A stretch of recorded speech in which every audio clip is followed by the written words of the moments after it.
네, 미국에서 대통령 선거가 끝나자마자 해외 증시 일제히 폭락을 했습니다. 미국 대선에 가려져 있던 여러 가지 불확실성이 좀 크게 부각이 되는 모습이었는데요. 어떤 뉴스들이 시장에 영향을 미쳤는지 점검을 해보도록 하겠습니다. 보도국의 김진양 기자와 함께하겠습니다. 어서 오세요.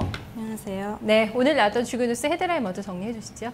네, 어제 열린 미국 대선에서 오바마 대통령이 재선에 성공했습니다. 오하이오주 등 경합주에서의 승리가 주요했습니다. 이날 열린 연설에서 오바마 대통령은 미국의 최고의 순간은 오지 않았다는 희망적인 메시지를 전달했습니다. 한편 이날 주식시장은 2%대의 급락세를 보였습니다. 반면 채권시장은 강세를 나타냈습니다.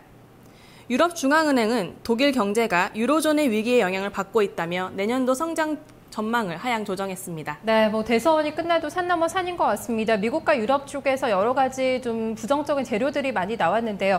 먼저 대선 보겠습니다. 오바마 대통령 예상대로 재선에 성공을 했는데 어제 우리 시간으로 1시 넘어서 좀 전해졌던 소식이었거든요. 예상만큼 그렇게 표차가 적지는 않았던 것 같아요. 네, 오바마 대통령은 전체 538명의 선거인단 가운데 33명의 선거인단을 확보해 203명의 선거인단을 확보한 롬니를 제치고 재선에 성공했습니다. 선거 초반 롬니가 독주 양상을 보이기도 했는데요. 역시나 성패는 오하이오, 위스콘신, 뉴햄프셔 등 경합주에서 갈렸습니다. 이들 주에서 선거인단을 대거 확보한 오바마가 역전에 성공하며 4년 동안의 재집권에 성공한 것입니다. 전체 득표율에서도 오바마는 50%의 지지를 얻어 49%를 모은 롬니를 겨우 1%포인트 차이로 제쳤습니다. 네, 당선 연설에서 오바마 대통령이 어떤 발언을 했을까요? 일단 여러 가지 좀 자신감을 드러냈죠. 네, 이날 오바마 대통령은 시카고 선거운동 본부에서 열린 연설을 통해 미국의 최고의 순간은 오지 않았다는 희망적인 메시지를 전달했습니다. 오바마 대통령은 이번 선거는 우리가 모두 멀고 험난한 길을 걸어왔지만 잘 견뎌왔고 잘 싸워왔다는 사실을 상기시켰다고 전했습니다. 또한 롬니 후보에 대한 찬사도 아끼지 않았습니다. 그는 롬니와 함께 열심히 선거운동을 펼쳐온 것에 대해 자랑스럽다며 우리는 격렬히 싸웠지만 그것은 오직 우리가 이 나라를 깊이 사랑하고 있기 때문이었다고 밝혔습니다. 오바마 대통령은 마지막으로 재정 위기를 극복하고 세제와 이민 제도를 개혁하는 등 할 일이 많다며 앞으로의 4년에 대한 포부도 전했습니다. 한편 후진타오 중국 국가주석, 블라디미르 푸틴 러시아 대통령, 노다 요시히코 일본 총리 등 각국 정상들도 오바마 대통령의 재선을 축하하는 메시지를 전달했는데요.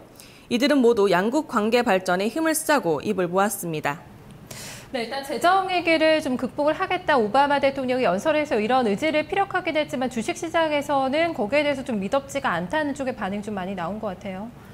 네, 대선에 앞서 시장에서는 누가 당선이 되든 정치적인 불확실성이 해소돼 주가에 호재가 될 것이라고 전했는데요. 다만 롬니가 당선될 경우 주식시장이, 오바마가 당선될 경우 채권시장이 강세를 보일 것이란 전망을 보내기도 했습니다. 이 같은 예측이 이날 그대로 나타났는데요.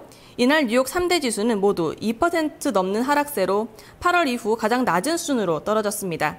이에 반해 미국의 10년 만기 국채금리는 12베이시스 포인트 떨어진 1.63%를 기록했습니다. 롬니가 승리할 경우 수혜를 입을 것이라던 에너지, 금융업종이 크게 내렸습니다. 뱅크 오브 아메리카, JP 모건 체이스가 모두 5% 넘는 낙폭을 보였습니다. 반면 오바마의 수혜주인 헬스케어 업종은 크게 올랐는데요.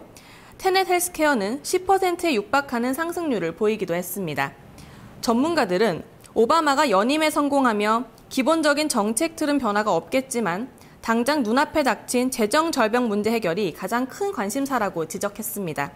오바마가 세금 인상과 지출 절감 방안에 대해 공화당 의원들을 어떻게 설득할 것이냐는 겁니다. 네, 연말까지 시장의 최대 화두는 재정 절벽이 되지 않을까 싶은데요. 앞으로 미국 경제를 좌우할 좀 키를 쥐고 있는 그런 이슈로 좀 얘기가 되고 있습니다.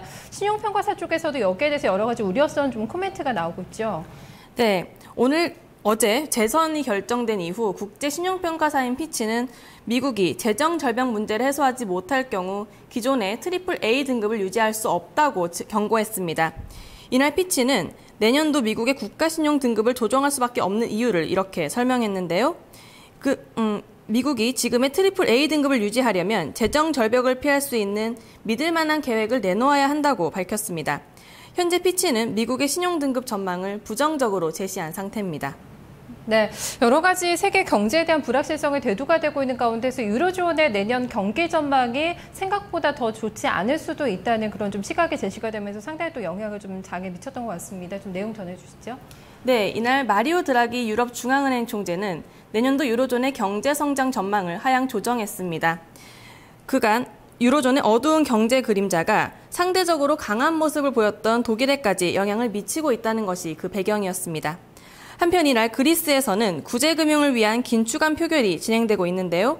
약간의 표차로 통과될 것이라는 의견이 우세하지만 연립정부 내에서도 이견이 커 장담하기는 어려운 상황입니다. 네, 알겠습니다. 오늘 뉴스 잘 들었습니다. 고맙습니다. 감사합니다. 네, 앞서 전해드리셨던 이러한 뉴스들이 오늘 시장에 좀 영향을 미치면서 밑으로 좀 박약을 잡았습니다. 전 업종이 거의 하락으로 마감이 됐는데요. 종목별, 업종별 움직임 자세하게 더 체크를 해보고요. 상품 시장의 마감 동향까지 정리를 해보겠습니다. 김민지 기자입니다.